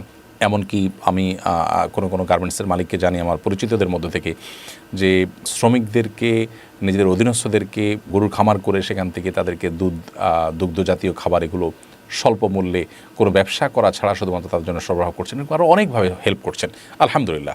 সেরকম ভালো মানুষও যেমন আছেন, সেই সাথে আমাদের পোশাক শ্রমিকরা অনেক ক্ষেত্রেই অনেক কোম্পানি দ্বারা প্রতারিত হচ্ছে, কোথাও ঠকছে, কোথাও তাদের বেতন বাকি থাকছে। আর সবচেয়ে বড় কথা হলো ন্যূনতম যে মজুরি থাকা উচিত সেটা নেই আমাদের সমাজে। এটা কোনোভাবে গ্রহণযোগ্য না। আপনি যদি কোরআন হাদিসের কথা বলেন, তাহলে কোরআন হাদিসের কথা বলে তো অনেক বড় কথা বলতে হবে। আর সেটা হলো নবী করিম সাল্লাল্লাহু আলাইহি ওয়াসাল্লাম বিদায় হজের ভাষণে আমাদেরকে যে বিষয়গুলো ব্যাপারে সাবধান করেছেন, তবে একটা হলো আমাদের অধীনস্থ আমাদের কর্মচারী যারা আছেন তাদের ব্যাপারে আমরা যেন দায়িত্বশীল হই। তিনি বলেছেন যে ইখওয়ানুকুম খাওয়ালুকুম, তোমাদের যে সমস্ত ভাই আছেন তারাই তোমাদের সেবক বা তারাই তোমাদের কর্মচারী হয়েছেন, অর্থাৎ এই লোকগুলো তোমাদেরই ভাই, আদম সন্তান, তোমাদের মতোই মানুষ তারা। জালাহুমুল্লাহ তাহতা আইদিকুম, আল্লাহ তাআলা তাদেরকে তোমাদের অধীনস্থ করে দিয়েছেন। অর্থাৎ আল্লাহ চাইলে উল্টোটাও করতে পারতেন, বিধায় তাদেরকে তোমরা মানুষ মনে করবে, এবং তোমরা যা খাও তাদেরকে সে খাবার খাওয়াবে, তোমরা যা পরিধান করো তাদেরকে সেই পোশাক পরিধান করাবে। আপনি চিন্তা করুন, একজন মালিক তার কর্মচারীর ছেলেকে বা কর্মচারীর জন্য ওই পোশাক নেবেন যেটা তার নিজের জন্য কেনেন। এটা কি আমরা আসলে এই সমাজে চিন্তা করতে পারি? আমরা সভ্যতার দাবি করি, কিন্তু আসলে আমরা যে সমাজে বসবাস করছি সেটা সভ্যতার ধারে কাছেও নেই। প্রিয় নবী সাল্লাল্লাহু আলাইহি ওয়াসাল্লাম সেই 1450 বছর আগে তার অধীনস্থদেরকে সাথে নিয়ে তিনি খানা খাইতেন এবং তাদেরকে খানা খাওয়ার শিক্ষা দিয়েছেন একসাথে বসে, একই মানের খাবার খাওয়ানোর কথা। তো সেখানে পোশাক শিল্পের মালিক যারা আছেন গার্মেন্টসের, তারা নিজেরা যে মানের খাবার খান সেই মানের খাবার না হোক, এই বাজারে খাবার খেয়ে বেঁচে থাকতে তাদের মানে কত টাকা লাগে তারা তো জানেন, যে মিনিমাম কত টাকা লাগে, সেই টাকাটা অন্তত প্রোভাইড করা বা সেই টাকাটা অন্তত দেওয়া, এটা শ্রমিকদের প্রাপ্য, তাদের অধিকার। অতএব সেটা তাদেরকে দেওয়া উচিত। 8,000 টাকায় বর্তমান বাজারে একটা পরিবার কোনোভাবেই তার জীবনযাপন করতে পারেন না স্বাভাবিকভাবে, সন্দেহাতীতভাবে তাদের সীমাহীন দুর্ভোগ এবং কষ্ট হয়। আমার কথা হলো যে গার্মেন্টস মালিকরা যদি শ্রমিকদের ন্যায্য অধিকার দিয়ে তাদের ব্যবসা চালাতে কষ্ট হয়, হিমশিম খায়, তাহলে সেক্ষেত্রে রাষ্ট্র এবং সরকার এই পোশাক শিল্প থেকে যে আসা রেমিটেন্স টাকা তার দ্বারা উপকৃত হচ্ছে। অতএব তাদের জন্য ভর্তুকি দিবে, বিভিন্ন রকম সুযোগ সুবিধা দিবে, তারপরও শ্রমিকরা যেন বলির পাঠা হতে না হয়, অর্থাৎ এই সমস্যাটা যেন তাদের উপরে বর্তানো না হয়, তাদের জন্য মিনিমাম মজুরি দেওয়া হয়, সেটা আমাদের দেখা কর্তব্য। নবী সাল্লাল্লাহু আলাইহি ওয়াসাল্লাম অধীনস্থদের বা কর্মচারীদের পারিশ্রমিক, তাদের মজুরি, তাদের ঘাম শুকাবার আগে আগে দিয়ে দিতে বলেছেন। সেটি মাসকে মাস আমরা অনেকে বাকি রাখছি। অনেক মালিক আছেন যে নিজে হজ করছেন, ওমরা করছেন, নিজের প্রপার্টি করছেন না। আমি চিনি এরকম অনেককে যারা নিজের সন্তান সন্ততি নিয়ে দেশ বিদেশ ঘুরছেন, লক্ষ লক্ষ টাকা উড়াচ্ছেন, অথচ শ্রমিকদের টাকাটা সঠিকভাবে দিচ্ছেন না। সন্দেহাতীতভাবে এগুলো জুলুম, আর জুলুমের বিচার কিন্তু আল্লাহ তাআলা করবেন। বিধায় এই ব্যাপারে আমাদের আল্লাহর ভয় থাকা উচিত, সতর্ক থাকা উচিত। আমি অনেক মালিক পক্ষকে অবশ্য জানি, ভালো আমাদের সমাজে বহু মানুষ আছেন যারা তাদের শ্রমিকদেরকে খুশি রাখার জন্য, তাদেরকে সুখে রাখার জন্য অনেক চেষ্টা করেন, অনেক উদ্যোগ গ্রহণ করেন, তাদেরকে বিভিন্নভাবে হেল্প করেন, সহযোগিতা করেন। এমনকি করোনার সময় আমি অনেক প্রতিষ্ঠানের মালিককে জানি যে সব বন্ধ ছিল, এরপরও শ্রমিকদের বেতন অব্যাহত রেখেছেন এবং বলেছেন যে পুরো বেতন দিতে না পারি, যতটুকু পারি ততটুকু দিব, আমরা সবাই মিলেজুলে ভাগ করে খাবো। তো এরকম মানসিকতার মানুষও আছে। আমাদের ব্যবসা বাণিজ্য হবে মানুষের কল্যাণে, যে এর মাধ্যমে অনেকগুলো পরিবার চলবে, তারা বেঁচে থাকবে। যদি তাদের রক্ত চুষে আমি লাভবান হওয়ার চিন্তা করি, তাহলে সেক্ষেত্রে এটা কোনো মুসলমানের চিন্তা হতে পারে না, এটা কোনো সুস্থ বিবেকসম্পন্ন মানুষের চিন্তা হতে পারে না। আল্লাহ তাআলা আমাদেরকে মনুষ্যত্ব দান করুন, মুসলমান হওয়ার তৌফিক দান করুন। আমরা অনেকে নামাজ রোজা পড়ি, রাখি, অনেকে জাকাত হজ করি, ওমরা করি, অনেক ভালো ভালো কাজ করি, দান সাদেকাও করি, কিন্তু আমাদের অধীনস্থদের হক আমরা আদায় করছি না। নিঃসন্দেহে এর কারণে আল্লাহর দরবারে আমাদেরকে কিন্তু জবাবদিহিতার মুখোমুখি হতে হবে। বিধায় আমরা দায়িত্বশীলতার পরিচয় দিই এবং শ্রমিকদের মজুরি আমরা সময় মতো সঠিকভাবে, সঠিক মাত্রায়, সঠিক পরিমাণে দিই এবং নিজের বিবেককে জিজ্ঞাসা করি যে আমি বাজারে সর্বনিম্ন আপনার যা না হলে নয়, সে বাজারটা করে বেঁচে থাকতে আমার কত টাকার প্রয়োজন হয়, তাকে কমপক্ষে সেই পরিমাণ টাকা যেন আমরা দিই। আল্লাহ আমাদেরকে সেই তৌফিক দান করুন।